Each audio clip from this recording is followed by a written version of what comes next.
Lived in a black neighborhood for quite a while. I saw how they treated white people. It's not very good, and yet all the hate is on white males. You would get beat up if you said something racial to a black person. Mm-hmm. You saw that happen? Yes. They said something like, man, the hood ain't the hood anymore, as in like they were unhappy with my response. Almost exclusively white communities exist all around the United States off of paper merely because of socioeconomics, and that if you are wealthy enough, everyone who becomes wealthy enough will buy into a more or less white-only gated community, but I would not be able to afford that outside of working my entire life to build up a bunch of businesses, but I would like to have kids. I want my kids to be taught that their ancestors did great things, not that they were the villains of history. Correct, and Arkansas is nice. As far as I know, the laws are you just need to let them know that you're going to be homeschooling, and then after that, there's no testing that you need to do, or they don't really check up on you. The first community that really went after us was the r/. Chat, you know what? I'm gonna say how it is. This is gonna be a really weird take, but you listen to all of it then. I don't mind this all white community or whatever. You know why I don't mind it? Because if some pretty hardcore racists want to segregate themselves or whatever, then I mean I think that's a net win for everybody. Jewish subreddit. I had CPS come out here because they had complained to CPS trying to get my kids taken away. The health department has come out here. They just blanket made complaints to everyone. I mean, I do have Mein Kampf, but I think that's just historically relevant. Who wrote that one? Mein Kampf? Yeah. Hitler. Oh, shit. He's sort of the central villain of the 20th century. So if you don't understand what he thought, then you're, again, missing a big piece of history. Did he make mistakes? I believe so. What do you think the biggest mistake was? Invading the Sudetenland. None of the other stuff. The other stuff? Well, it depends on what you mean. Just like the Holocaust and everything. Holocaust? I don't know about all that. Everybody thinks Genghis Khan is cool and he killed more people than Hitler. The question is how fast that will take for Hitler to be as cool as Genghis Khan. I don't know. Total brown Gorper victory. What's your favorite thing to cook? I like making tacos. That's fun. Despite the fact that we do have, taco nights sometimes, we also have traditional European food nights. I really love breaded chicken, like fried chicken. I like pizza, I like typical stuff. No, I feel like rewriting of history is always really bad. I feel like as we become more towards the modern world, right? We know more about our world. We know more about things. We have a better responsibility to do better. You cannot compare anything to oh yeah, how many people did this guy kill in the -2000s in fucking Troy, or is that another movie? I don't know if it happened in real life, but it's bruh. Look, I was a big Dr. Dre guy for my teenage years when I was working out and everything like that. But then I was I don't think it is as soothing to my soul. And that goes back to just anthropological data that we have about the difference between rhythm and harmony. What about you? I don't listen to rap music. I listen to gospel music. Okay, who's your favorite gospel artist? Probably Skillet. You say Skrilla? Skillet. Skillet. What do they sing about? It's like a rock Christian band. Okay, cool. Hardcore, we love Jesus.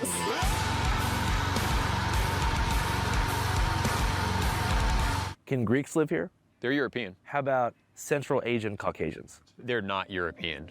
But the Caucasus Mountains, Caucasian ancestral birthplace, is technically in Central Asia. Is it? Mm-hmm. Some Italian Americans, in Staten Island, think they're not white. Oh, They say, I'm not white, I'm Italian. Yeah, and that has a lot to do with the historical uses of the term white. For legal reasons, I believe Italians and Irish were actually always considered white. Thank you. Can you show us around, you think? Sure, of course. You're watching Channel 5 News, broadcasting live. More than that's of our line in partnerships. Less. We told you recently about a steep decline in partying among young people, 70% down. Simultaneously, people are spending more time online than before. And by online, I mean on social media platforms. TikTok, Instagram, Facebook, X, and YouTube. This is only compounding the mental health effects of isolation. 40% of Americans between 18 to 22 admit to being an active social media addiction. 50% of Americans say that social media has had a negative effect on their personal relationships. 60% say it's impacted their self-esteem for the worse due to comparison. 80% 40% admit to being deceived by social media content on a regular basis. And the average screen time for an 18-year-old American in 2025 is 8 hours and 39 minutes per day. Now, let's pivot and talk about the content that dominates social media platforms. As we mentioned in our previous video about Baltimore, bad news, rage bait, nudity, lies, and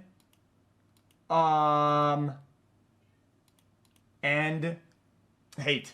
This makes more money and travels faster than good news, and social media platforms are rival companies who measure success through engagement, which means keeping your eyes glued to the screen for as long as possible. Statistically, this is best done by deploying content that markets crisis, fear, or disaster. So the users who dominate these platforms and eventually become parasocial leaders are experts in doing just that. Scaring people, scaring the hell out of them. Usually by shaping a distorted version of the outside world that keeps their followers both inside and engaged into a feedback loop that carefully mimics community. We've all been exposed to the same sources of information online as well. We're like part of the same online subculture. I primarily use X. My algorithm is mostly right-wing political content. Nick Fuentes gets fed to me a lot. I didn't start out nearly as identitarian as I am now. Even my own comment section, in many ways, persuaded me that this stuff is more important than I was giving credit to. But it's important to remember that regardless of politics, all people fundamentally want the same thing in life and are just grown babies looking for somebody to play with. We do games, traditional, like the Highland games. Those are traditional Scottish games. Even before I lived here, I would come and visit and bring my poker set, and we would just do like very low stakes, like $5, $10 buy-in. It's just a fun night with the blokes, grand old time. And then sword fighting is one of the things I really like to do. It's with that lens that I want you to watch today's documentary, which revolves around a whites-only Christian settlement in rural Arkansas called Return to the Land. Yeah, my name's Eric Orwell. I'm the president of the Return to the Land Private Membership Association. We call it The Settlement. This is our first intentional community for people of European heritage, planning many others around the country. Yeah, we have 3 acres, the RV and the solar system and everything. So this is a homesteading project, pretty much. Yeah. Have you been able to harvest your own food? Yeah, we've gotten a lot of tomatoes, peppers, melons. What are the main tenets of the community? Well, we believe in traditional European values, traditional nuclear families, monogamy. We're not looking for the weird whatever trans things are going on now. Yeah, we're not for that. Basically what you would find in traditional European religious texts, like the New Testament, like the Havamal in Norse paganism. Yo, how many people do you think live in simple concept then why does he just go to Europe? Why does he just go to Europe then? If he loves Europe that much and he's somewhat in touch with his European side, we want to make this European thing. Europe is right there. You can just fly, 6-hour flight, boom, boom. This community right now. We have, I think, if you include children, something around like 35 or so. And we've got hundreds of new people accepted just in the last, I don't know, few months. A lot of people are concerned about rapid demographic change, mass immigration, and just what's happening to our countries. Why not just like go to Idaho? Well, because I'm not just thinking about what would be convenient or easy now for us. I'm also thinking, what will the country look like for my kids and grandkids? Coeur d'Alene, I looked up the census information, and it's dropped nearly 10% of the white population in the last 20 years. That's mostly immigration. I grew up in Montana. Did you notice a significant... He said what? He said what? Coeur d'Alene, I looked up the census information, and it's dropped nearly 10% of the white population in the last 20 years. That's mostly immigration. I grew up in Montana. Did you notice a significant demographic shift in Montana? I don't know what that means. Not yet, but it's happening. It won't be long. And where'd y'all move from? I'm from Wisconsin. And whose idea was it? There's no L immigration. You are benefiting from the benefits of immigration. You just won't acknowledge that. Without immigration, all these countries, they collapse. Economically, the economy collapses without immigration. It's why there's wave of immigration. You think that when they go, guys, we are immigrating in mass, you think that they're saying, guys, we are woke and we're doing this for the niceness of the people. Immigrate here. No, it's an economical thing. Like, so you benefit from all the good things, but you over complain about the bad things. Like, oh my God, all this, while benefiting from everything. Like that's crazy. The economy would collapse. China is not something. They make their own people. They have enough. They even have to stop making people. They have to put laws, I'm pretty sure, against making people. No? They have to stop them. Our purpose are dog shit. It was his idea. I did notice that race-mixed kids I didn't think looked as attractive as kids who were pure race, but that's anecdotal. So going back to the very beginning, you said you grew up in Southern California? Yeah. What part of the area? The south of LA County, La pro-immigration. Okay, cool. So you pretty much grew up like in a pretty diverse area. Go back. Wait. I don't understand what it is. Noticed that race-mixed kids I didn't think looked as attractive as kids who were pure race, but that's anecdotal. So going back to the very beginning, you said you grew up in Southern California? Yeah. What part of the area? The south of LA County, La Mirada. Okay, cool. So you pretty much grew up like in a pretty diverse area. Oh yeah, my elementary school was primarily Mexican. I remember we had some kind of cultural day, and they asked where your ancestors came from, and they were writing it on the board, and it was like Mexico, Mexico, Mexico, Mexico, England, Mexico, Mexico, Mexico. I mean, I have no other identity I can go back to. I'm a quarter or more Norwegian, and then I'm German, and I'm English. So I can't say that I'm English. I can't say I'm German. I can't. Now post your ancestry tree thing. Let's see what's in there. I'm just saying. Let's post the percentages and let's see what's in there. Let's see if say I'm Norwegian alone. I'm not even like majority any of those things. So the only identity that I have, ethnocultural identity, is as a white American. And I think that's most white Americans actually. It seems like the idea of white people or whiteness that we know today that's referenced by the media or by the Associated Press is a relatively new construction. Like talking to my grandparents who grew up in Philadelphia, you had different sections of town that belonged to different very tight-knit European communities. You had the Irish neighborhoods, German neighborhoods, Italian, Polish. People will say white, right? And then they'll mean it in a ethnic way, and sometimes they'll mean it in a pure, like, more. I think the definition of what people say white is always changes based on what context that they're in, is what it is. I think it's annoying. And then with the mass influx of African Americans from the South during the Great Migrations, those lines kind of dissolved. And sometimes they mean a cultural, sometimes they mean a skin color, sometimes they mean a place of origin, and it reshapes all the time based on what the narrative is. It is what it is. A more loose unit of pan-European whites who fled the cities, and that's part of the reason that Philadelphia became so overwhelmingly black. And so now I don't know my ancestral Irish culture because it dissolved as a result of the political situation at the time. A lot of traditions have been lost throughout the process of white assimilation. Yeah, and that's I don't give a shit about any of this shit. I don't think Mexican heritage has those same issues. Latinos, though, it's interesting. They come from a bunch of different indigenous backgrounds, plus the Spanish influence. Yeah. And they have no problem like seeing their commonality, and they kind of embrace it. Like La Raza, it means the race. And they're very pro this kind of unified Latino thing. Hold on, something interesting. Thank you for 67 months. Hey guys, what's up? I'm at the Waffle. Is that live? Or house. I think it's interesting. Not too far away from the RTTL settlement. Very different vibe, but I'm happy to be here. Anyways, we were just talking about Mexico and Spanish stuff, so I figured now's a good time to tell you that Channel 5 actually has a second Spanish language channel with all original content. Oh, it was grappling with the lack of ancestral connection during his formative years in LA County, Eric decided to attend a performing arts school in upstate New York. During his schooling, he became infatuated with the works of classical European composers, who gave him a sense of tradition that he finally felt connected to. I went to school at Eastman for French horn performance, so I'm a big fan of, Bruckner and Brahms and Strauss and Mozart and Beethoven, all that stuff. After college, Eric's admiration for the Mozarts of the world morphed into a total obsession with Greek philosophy and ancient European history. Those old European cultures. Today, Europe stuff is still his primary fixation and passion. I personally have a lot of respect for the Dutch. The Mycenaean Greeks were this big force at the end of the Bronze Age. The religious traditions of pagan Europe had valuable things to teach us. All European people are descended from 3 ancestral groups: the Western hunter-gatherers, the steppe herders, and then from the Neolithic. If he's so European and he's so everything Europe, whatever, he's in America, isn't he an immigrant?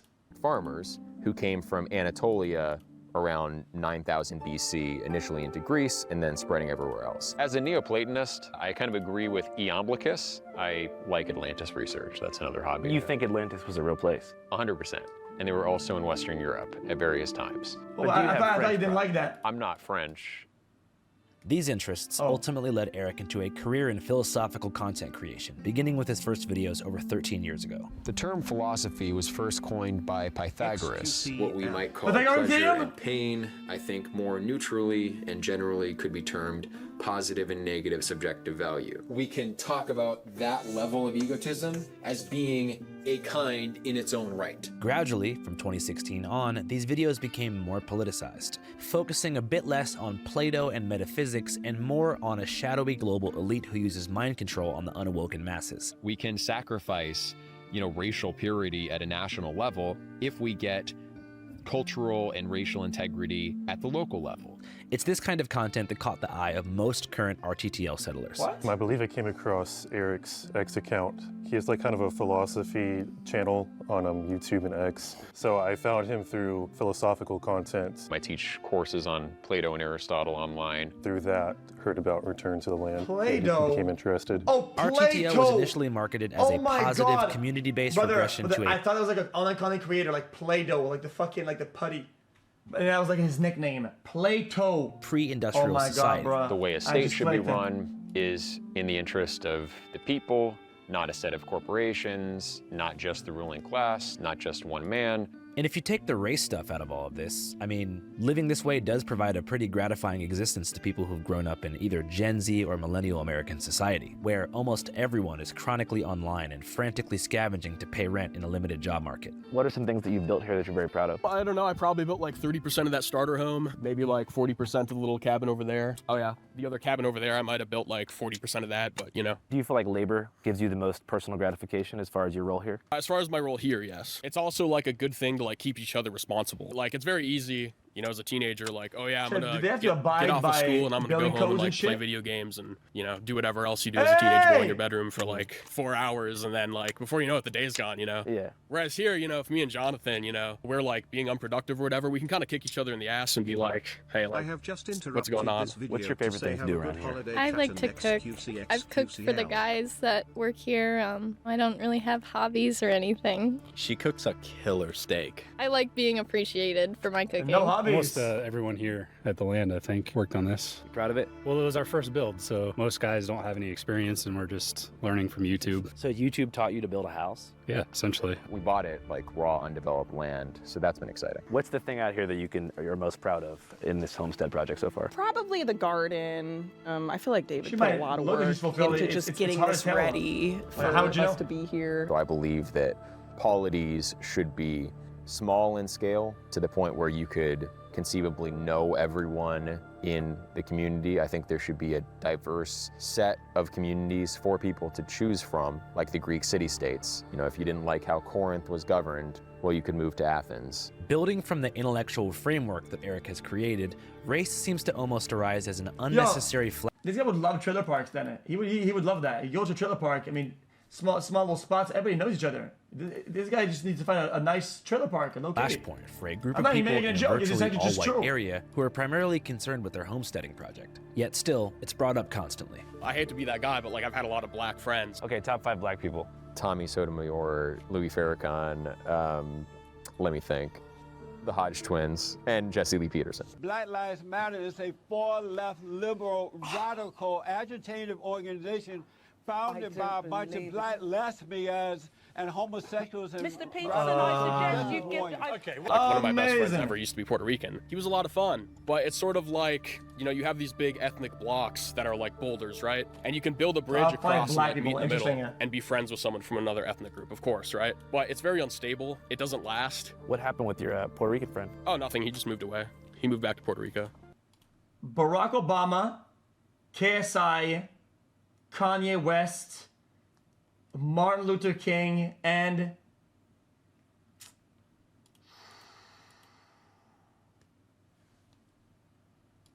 Speed. No, replace KSI with Drake. Fuck it. I said it. We said? I was a little bit sad, yeah. Damn, that sucks, man. Hey guys, what's up? Communities like the one here in the Ozarks are real-life manifestations of online echo chambers. When people start relying on Facebook groups, message boards, and fringe YouTube channels for information, the digital feedback loop eventually spills into... Barack Obama, Martin Luther King, Michael Jordan,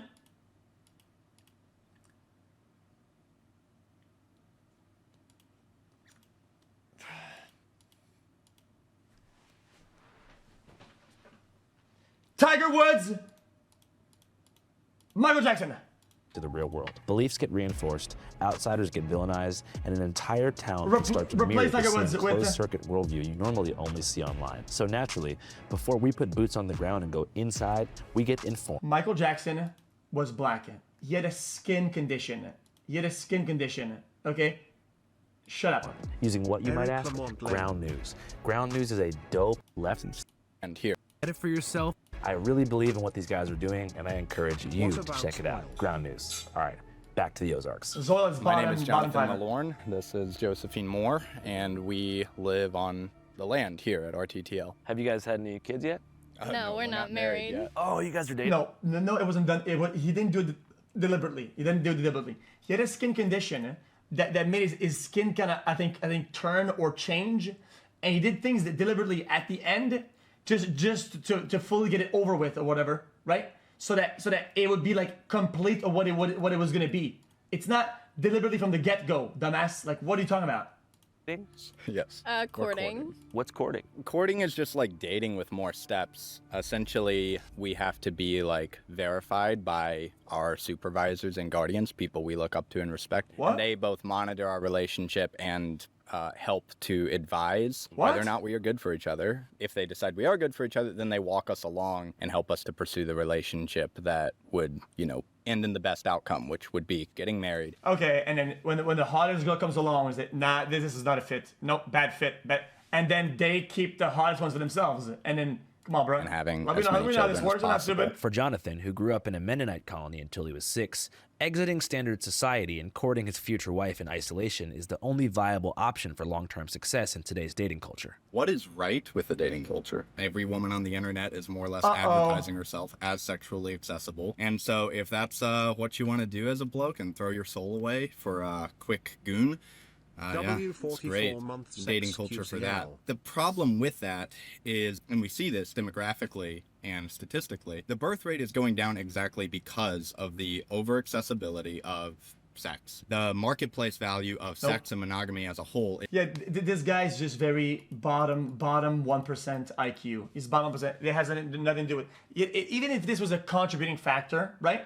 It would be in the category of the things that are not the biggest chunk of that. The biggest chunk is the modern day world, the modern life. The modern life, the reality is that you have to lock in and create income. It's been a while. One income is not enough for the family. Not one income. And so when you get with somebody, they have to also work, and then there's less priority on family and on building a future that's family based and children based, because it's not enough money. You die. You cannot survive. How can you think about making a family, getting children, when you can't fucking breathe, you can't eat food? Dumb fuck? What is this guy on about? At an abysmally low level, probably the lowest it's ever been in human history that I've ever studied. And that does not benefit the future generation of our offspring. It does not actually benefit a happy life. People above the age of 40 who are married long-term have significantly happier lives, both male and female. It's a mix, but more what I say than what he says. Yeah. How many you got? Number 5 on the way. Okay, cool. What's the plan for education for the kid? I'm homeschooling. It's going pretty well. I know everything that they need to learn. It's going to be nice being in the community when they get a little older, and I'm going to need help filling in certain subjects I'm not. Because they're not watching you anymore after your horrible fakes. Then why are the birth rates down then? Give me why Obama? Because Obama fucking locked in and kind of popped off. If you really zoom out and think about it, the amount of lock-in required for him to be present is insane. Is absolutely insane.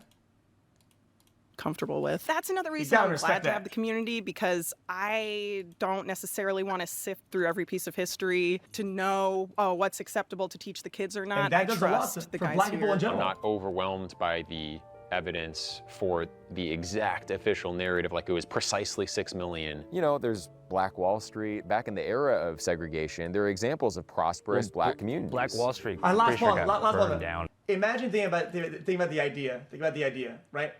racism is big, racism is a systematic, whatever, and you use a black person, you say, oh, if you had any doubt that whether you can make it in the world or if things are going to push you down, somebody as a black person made it to president, which is rank 1. That is the rank 1. That makes us it makes it limitless. It's inspiring. It's inspiring, and I think and I hope that it did a lot for the black community. And I think that's a good thing. Yeah, I mean, if you look into the details there, that's another one of these narratives. Slavery was bad, but also everyone else practiced slavery too. North America was very sparsely populated when we got here. It's important to note that interwoven into these tropes about community building and heritage celebration is a much more intense core, and one that embraces controversial and outdated race science. Black college-educated people still tend to be more violent and criminal than white high school dropouts. Really? Wow. So? Yeah, the average IQ in some parts of sub-Saharan Africa is under 75, which is considered mentally disabled. East Asians have measurably a higher average IQ than Europeans, and they're less criminal, and they're more prosperous. So you're saying Asians are smarter than us? Yes, on average. Yeah. Like every Japanese person I've met, or like Korean, seems really smart, but I've met some Chinese people where... Background, growing up, what were your parents like? What was the culture like in your area, whatever. These play into who you're going to be. And even whatever you do something later on, it doesn't matter. Some things just stay with you as what you've grown to become. And sometimes it's not, oh, guys, it's purely genetic, blah, blah, blah. Bro, come on, bro. These like, are really, delusional as fuck. I feel like they're fudging the numbers on that one, to be honest. As far as most experts are concerned, all of these IQ numbers are fudged. Here's a bit more about that from somebody who knows his shit. It's low IQ shit. Like it's worth it. These tests were made for the purpose of figuring out who's going to do well in school. It doesn't predict terribly well to many kinds of real-world successes. There's so much it doesn't tell you. That it doesn't tell you about emotional intelligence, creative intelligence, common sense, wisdom. There's so much more to a person than just their IQ. I would say the major problem has been what's sometimes called scientific racism, but it's not really scientific. It's using the guise of science to advance racist views, because you sometimes get racial differences in different kinds of test scores, including IQ, that don't take into account where those differences may come from. Dude. Okay. Cook. I mean, this guy's cooking. He's cooking everybody. Socioeconomic background and bro, you are your early game. Why do you think that if you start playing chess even at 10 years old, you'll never be a grandmaster? Even at 10 years old, you consider this to be early. You'll never become a chess grandmaster. Why not? Because to be a grandmaster, people they start at like 4-year-old, 5-year-old. It's that when the things you do early are coded into you, and it causes irreparable damage if it's bad, right? And that's what it is. Your upbringing is almost everything that you are. It's convenient for some people to say, well, look, we can divide people by nationality or socially defined race or ethnic group or religion into different IQ groups. And imagine trying to push this idea that, look at these guys. Let's say, these guys grew up with not a lot of food, not a lot of water, a lot of violence around them, bad parents, everything is crumbling around them. Oh, wow. At 15 years old, look at this IQ. So look at these guys.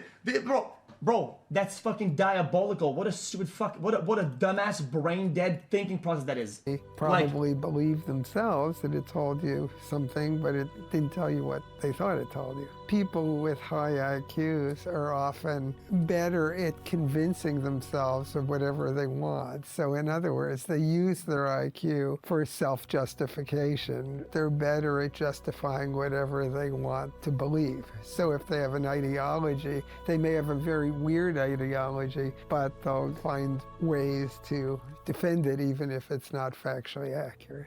I don't know the details of the people you're studying in Arkansas, but I think that making judgments about people solely on the basis of high IQ. Genetics matter. It matters a little bit, yeah. But Michael Jordan is not a genius. Those distinctions? No, Michael Jordan. I've never assessed him. I don't know that much about him. But he's a good example of someone with adaptive intelligence. And in terms of adaptive intelligence, I mean, like, wow, he's done a great job. Anyways, back to Eric and the fed up whites of the Arkansas wilderness. What do you think was modern white America's Treaty of Versailles moment? I guess like the Civil Rights Act. You know, there's a basis for equal rights under the law, and that was kind of the nominal intention of the civil rights movement, but it went way beyond that and has ended up restricting people's freedom. One counter argument that I would make to that is that Yo, if everybody were that smart and had such a high IQ, right? Why did it take so long for them to ban lead pipes that lowered the IQ of the world more than anything else in ever? Yo, lead lowered our IQ permanently forever. If we were that smart, why did we do that then? Why did we lower our global IQ by so many points? How is that? How's the IQ? In the 1940s and 50s, World War II ends, all the returning veterans come home. The GI Bill allows returning veterans to get low-cost mortgages on new homes. This is when Levittowns were being built and suburbs were being constructed at a very rapid rate. Cul-de-sacs were sprouting up, and the American dream was hatched. You know, white picket fence, nuclear family. Now, the Homeowners Loan Corporation, which basically decided who could live where, had racially restrictive covenants that said only white people can live in this area. Minorities can't live. They can only live in certain red-line zones. Civil Rights Act comes in '64 after redlining had already began, after deindustrialization made the urban cores of places like Philadelphia, Chicago, and Detroit barren, and there was a mass transfer of wealth into surrounding suburbia. So what do you think about the notion that by the time the Civil Rights Act was passed, they already had the short end of the stick? I would say that they were not at an advantage, obviously. The expectation that the black community should have reached parity in a generation is crazy. Guys, somebody said that Quebec has one of the worst lead pipe poisoning out of all Canada. Is that true? That would actually explain a lot of the behaviors from the people from our area. People are known as trash talkers, fuckheads, and morons where I'm from. It would explain a lot that because lead pipe poisoning and these things actually affect something in your brain that makes you cause you to be more aggressive. That would be impossible. It would require massive top-down social engineering and redistribution of resources. Now, we have done that over the 20th century, but I think we overcorrected. Well, for example, like small business loans, right? Like there was something that they sort of blew the water off of like 6 months ago or something like that. And it's basically a fact that if you're not a white male, like you're getting like, I forget the exact numbers, so don't hold me to it, but like $90,000 more to start a small business just because you're a minority. You know, as a white male, you're putting so much more back into the system and we're getting less and less out. It's basically parasitic. In limited cases, maybe when it's historically He said what? Verifiable that this person was a slave on this plantation, that plantation, the wealth went to this person. You know, if it's all on the books, then I think that's fair. Actually, some cases of reparations of that kind have taken place. So I'm all for that. But there's a more general narrative that black people are where they are in society today because of continual systemic oppression and white supremacy. And I don't think that's true at all.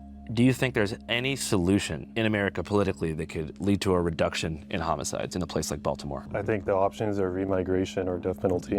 It should be noted that RTTL's opposition to the Civil Rights Act is beyond an ideological one, and it's Martin Luther King Jr.'s ghost itself that could come back and f*** this place up. You see, the 1964 rulings included something called the Fair Housing Act, which was designed specifically to stop things like this from happening. Isn't the Fair Housing Act technically supposed to restrict this kind of thing? Well, no, because there are exceptions for private associations, and we're not selling real estate. When people buy a share in the company that owns the land here, they're not getting a deed to land.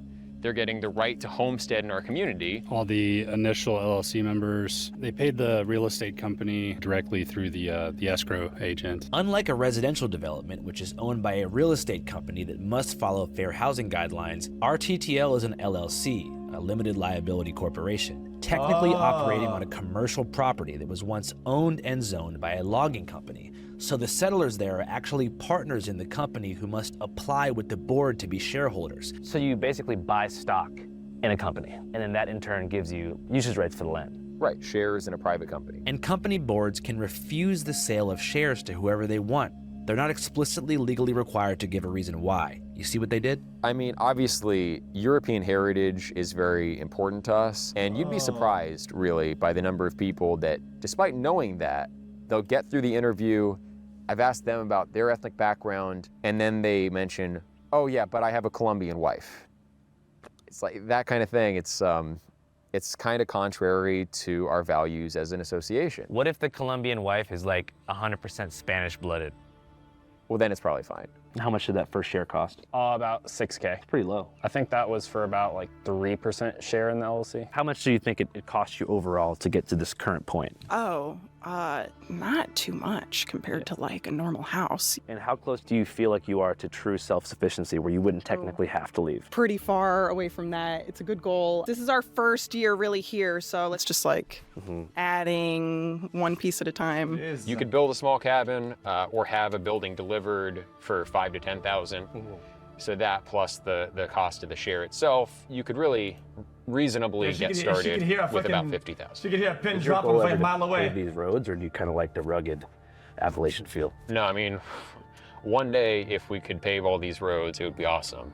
Yeah. But Orania in South Africa, they have 3,000 people. They bought an already existing town. I was just joking. You know, and then developed from there. And even they still have dirt roads. Okay, imagine a world chat where, see that over there? Town. You have those, right? But this is a nuclear reactor. And all the power is generated from that nuclear reactor. Let's say you were to be able to make a nuclear reactor that small so that we don't need any more power bullshit. We're gonna just have this local reactor. You know, and then develop from there. And even they still have dirt roads. So it's gonna be quite a while before we get these paved. It should come as no surprise at all that they chose Arkansas for this project. It's a red state with low government oversight and a bunch of its own problems. Plus, the settlement is ungodly far from any population centers. It's hard to explain just how in the sticks this place truly is. The closest town is called Hardy, over 20 minutes away by car, and home to less than 1,000 people, only one of whom is black. The locals didn't really have an issue with us. We've had good relations with most of our neighbors from the start. There's a lot of people out here that I guess live and let live, you could say, which I appreciate that. Still though, despite the lack of local pushback, there is some concern that with this national news media attention, legal trouble could be imminent. Potentially, the biggest hurdle is the legal hurdle. There's going to be a lot of legal challenges, I think, to go through with this sort of thing. We've not been sued or fined yet, but we do expect that. People have made complaints to government departments. We've had requests for information from government departments. Yo, so just let them do their thing, man. What do people want? Do they want these guys to go back to Maine, go back in the cities and fucking talk like that and do all that, like and be rude and racist to everybody else? Like, brother, let them do their thing, investigations are happening, and we'll have to wait months to really find out. Even with potential legal complications on the horizon, most people there feel like it's worth it. On the settlement, there's a tinge of nihilism in the air. Most people feel like the country at large is doomed. I don't think that there's like good political solutions for it now. I mean, that's why I'm here, right? I think actually like people being present and like putting in the labor, kind of like I'm doing, not to toot my own horn too much, but like every single day, and living in a lifestyle that's more conductive to community is probably going to be the way forward. So do you see places like this, return to the land settlements, sprouting up across the country as a potential way to actually counter the demographic shift? I don't think it will counter the demographic shift as a whole. I think it will provide safe places for my kids and grandkids to grow up valuing their culture, and that's what I'm going for. You know, that's my goal. I think the solution looks something like what we're doing here. I think that's probably the best course of action. I think the best we can hope for with politics is just to be left alone. I don't think realistically with the electoral maps we're looking at right now, there's ever going to be Uber-based gets elected.